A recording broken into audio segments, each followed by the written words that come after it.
Thank you for joining us at Sahara TV. Today we are pleased to have with us the Ralph Bunche Senior Fellow for African Policy Studies, retired Ambassador John Campbell of the Center for Foreign Relations. Ambassador Campbell is one of the leading experts on Nigeria. He writes a blog, Africa in Transition, and edits the Nigeria Security Tracker for the Center for Foreign Relations. Ambassador Campbell was Ambassador of the United States to Nigeria from 2004 to 2007. Thank you, Ambassador. Thank you for meeting with us today. It's my pleasure. Great. We find that a number of commentators following elections become very fixated on present-day events of an election.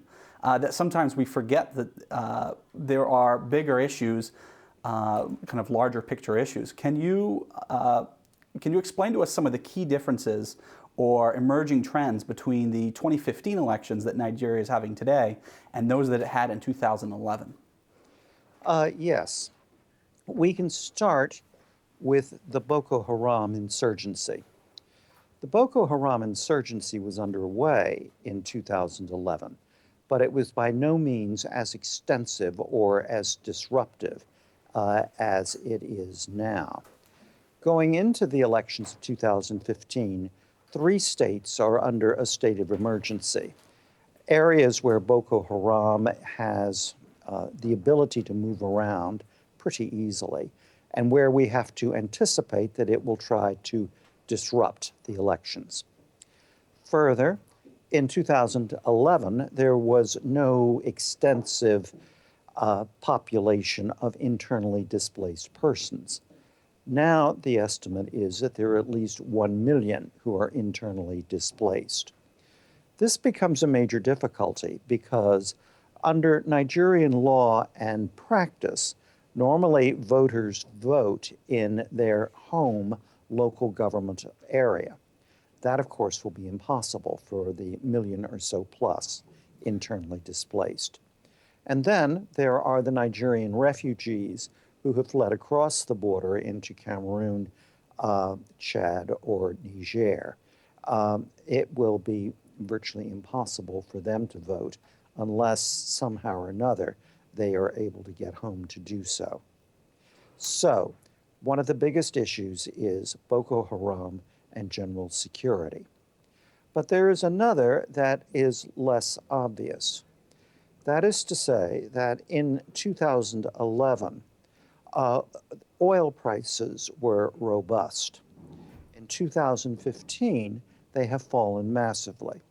This matters a great deal because something like 70% of the revenue to the Nigerian government comes from oil, and more than 90% of the country's foreign exchange is based on oil.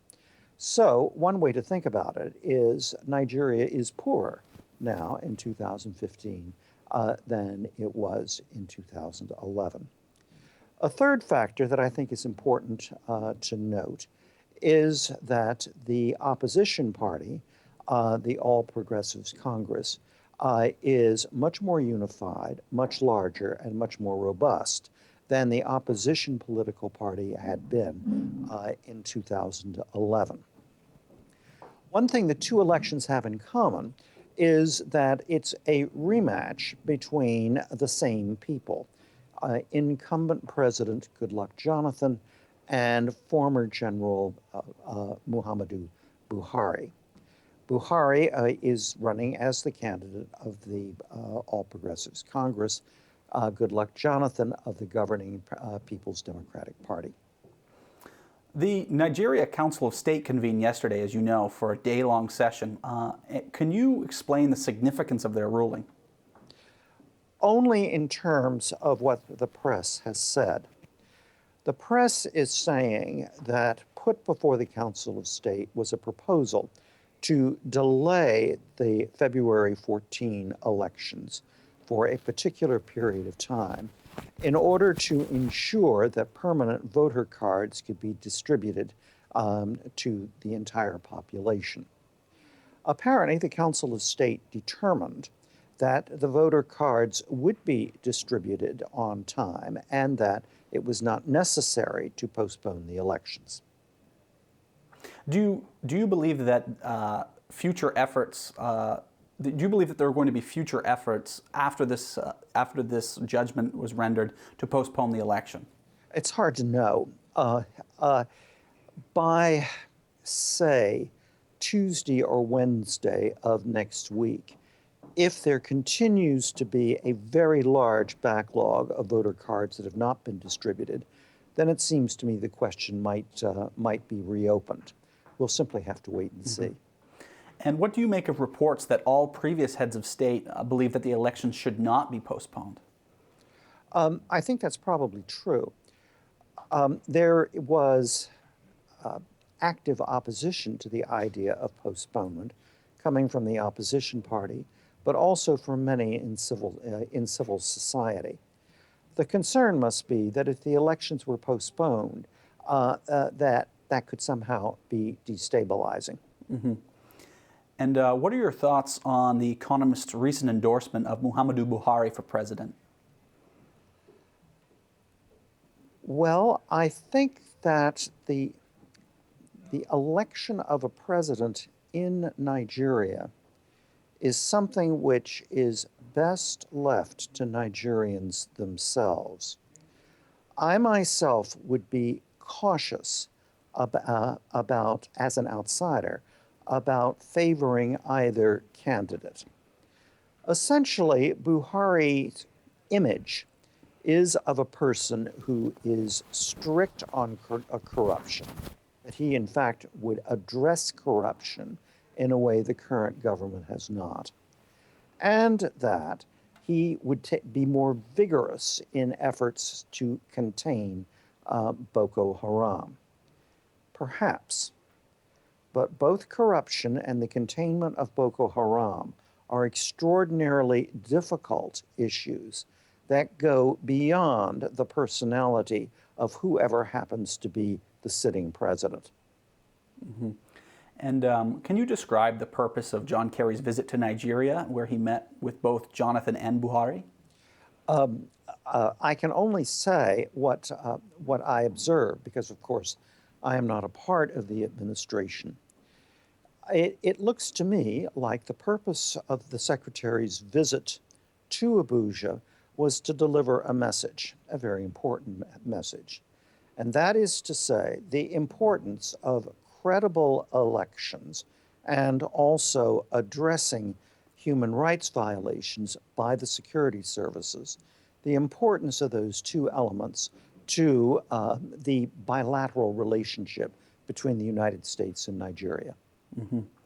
Media groups in Nigeria have also reported that John Kerry advised the Nigerian government not to postpone the February elections. Yet, Jonathan and government officials still met with the Council of State to do just that. There are many Nigerians who believe that influence of the United States is actually waning. Do you believe this to be true? The question, is the influence of the United States waning? Yes, for Nigeria, yes. Yes, that question implies that the United States had substantial influence over Nigeria in the past, and that it doesn't anymore, or that it's declining. I would suggest that the impact or the influence of the United States over Nigeria has always been essentially marginal. The country is huge. It has a population greater than that of the Russian Federation. It was, certainly when I was ambassador there, it was a major exporter of petroleum to the United States. It also provided numerous peacekeepers for UN and African Union peacekeeping missions. One could argue that, in fact, in those days, the United States needed Nigeria more than the Nigeria needed the United States. There are still many Nigerians who criticize the U.S. for ignoring the Boko Haram threat and say that the U.S. Has been far more interested in dealing with terrorist attacks in Paris. How do you answer those critics who say that the U.S. has ignored the Boko Haram threat?